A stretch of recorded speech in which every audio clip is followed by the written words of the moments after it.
ఈరోజు వీడియోలో గోదావరిలో స్పెషల్ రెసిపీ అయిన పనసకాయ బిర్యానీని చాలా సింపుల్గా టేస్టీగా ఇంట్లో ఏ విధంగా తయారు చేసుకోవాలో ఈ వీడియోలో నేను మీకు చేసి చూపించబోతున్నాను. ఈ పనసకాయ బిర్యానీని పశ్చిమ గోదావరి, తూర్పు గోదావరి సైడ్ ఎక్కువగా ఫంక్షన్లు జరిగినప్పుడు ఫంక్షన్లో చేస్తూ ఉంటారు. ఇప్పుడు చాలా సింపుల్గా టేస్టీగా ఇంట్లో పనసకాయ బిర్యానీని ఏ విధంగా తయారు చేసుకోవచ్చో ఆ ప్రాసెస్ చూసేద్దాం.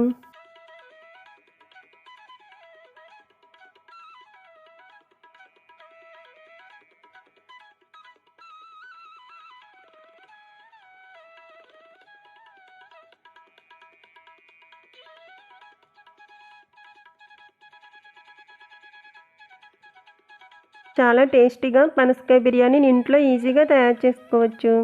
మీరు కూడా తప్పకుండా ఈ ప్రాసెస్లో పనసకాయ బిర్యానీని ఇంట్లో ట్రై చేసి రుచి చూడండి. చాలా టేస్ట్గా ఉంటుంది. సో ఫ్రెండ్స్, ఈ వీడియో నచ్చితే లైక్ చేయండి.